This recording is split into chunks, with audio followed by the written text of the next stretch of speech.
Well, hello everyone. How are you doing today? I hope that all of you are doing fine. I really do.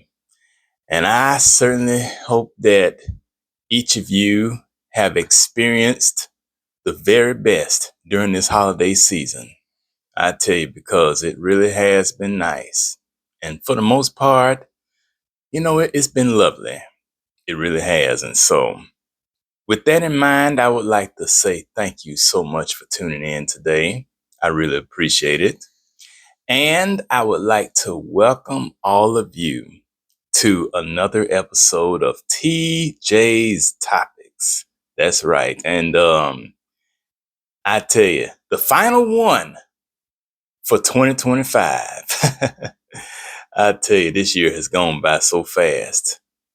And since we are at the end of this year, I just want you to know that as always, I consider it a joy, an honor, and a privilege to be able to come into your presence on any given occasion. Now, with this being the end of the year, you know, this is the time when people start to reflect on different things. And that is precisely what we're going to do today as we discuss this topic. And I want to tell you that the church is, and particularly the black church, is literally trapped in a time warp, stuck in the past, and doesn't realize it. And how unfortunate that is. So let's get into this topic, and then you will see exactly where I'm coming from. Watch night service was never meant to be forever. That's what we're talking about. And as we approach New Year's Eve, I'm sure that there will be many churches, especially black churches. They're the only ones that really have this anyway, who will be conducting such a service. They call it watch night service. You may have heard the term watch meeting as well. But why is it? I mean, why do these churches meet on New Year's Eve? Now, you don't see white churches doing that. I have never known a white church in my entire life that gathered on New Year's Eve. But this is something that has always been customary in the black church.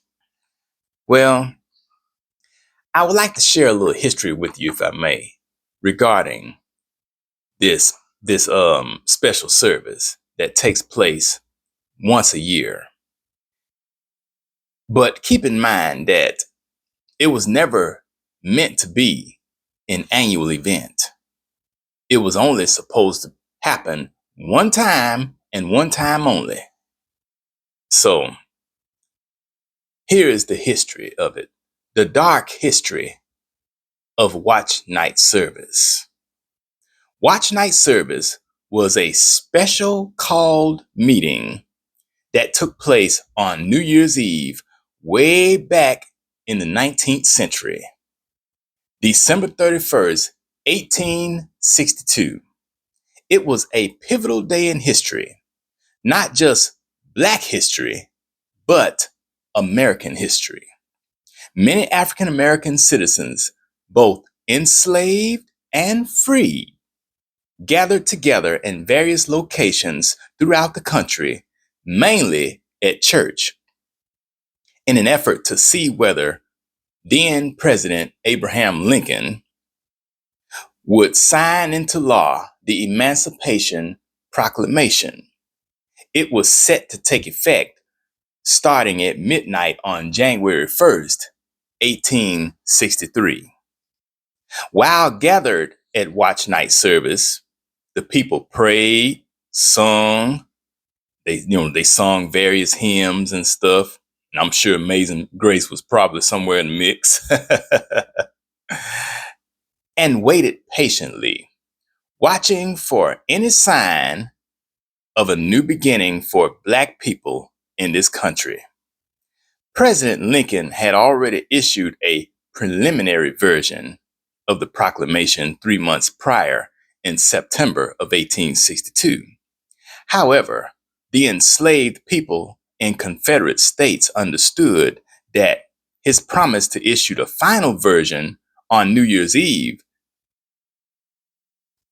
which would take effect on New Year's Day, January 1st, 1863, was critical for their future. The impact of it was powerful, to say the least. The Emancipation Proclamation changed the legal status of over 3.5 million enslaved people in Confederate states to free as soon as they escaped the control of their enslavers.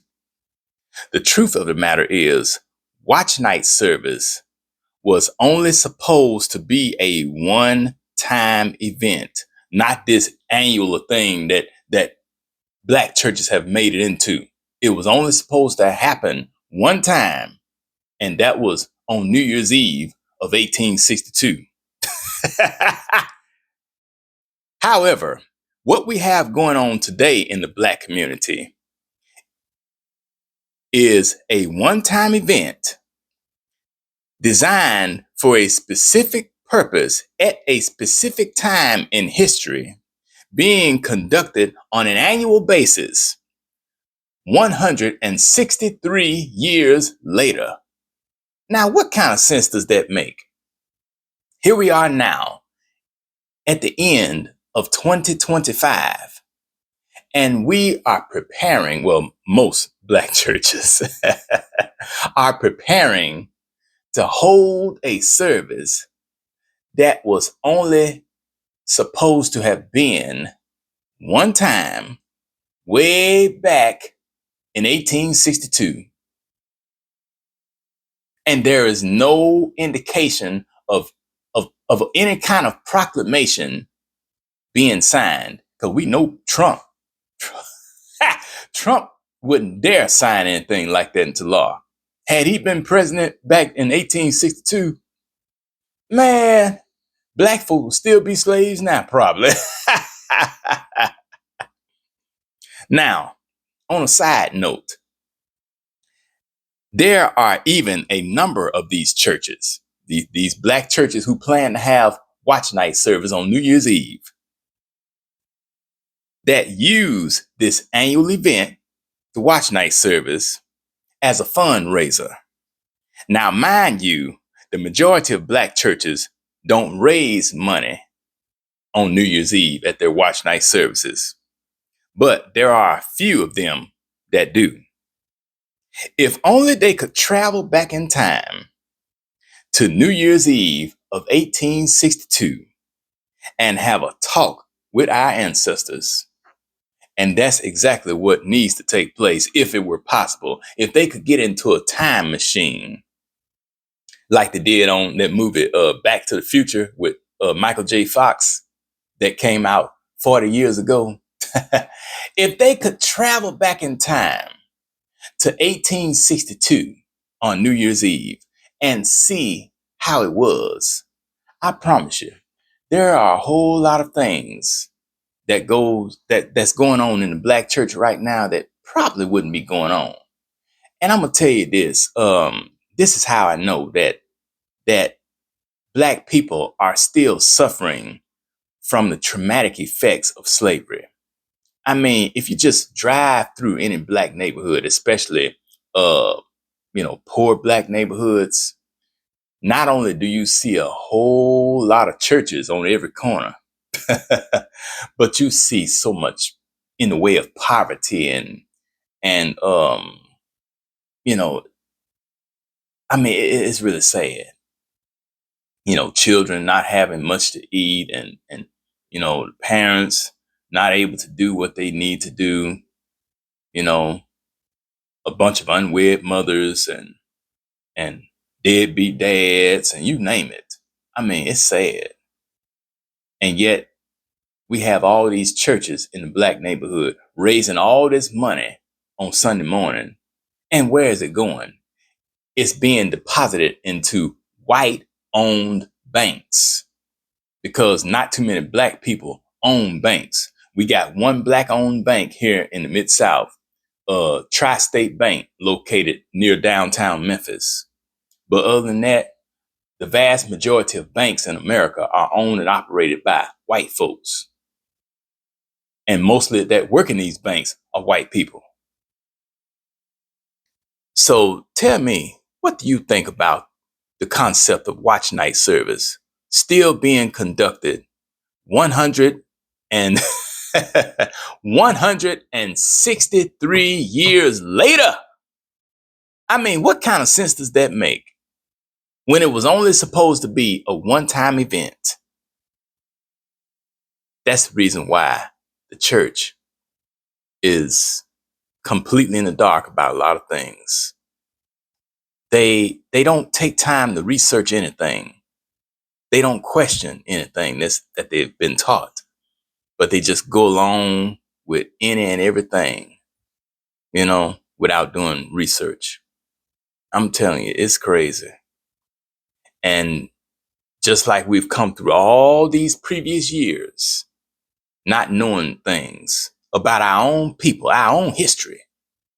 Sad to say, but so many of us are going into 2026 still just as lost as all get out. And I tell you, I really hate to see that too, but it doesn't have to be that way.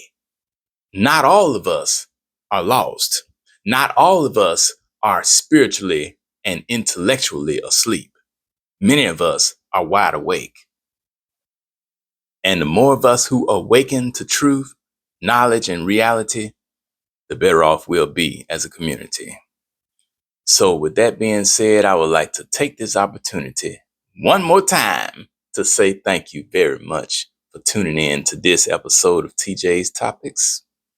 And I hope that the information that I've shared with you today is something that you will consider and perhaps pass along to someone else who could use it. And I tell you, I'm so grateful. And I want to thank you very much for being a part of my world, for sharing with me as I have tried to share with you throughout all of 2025.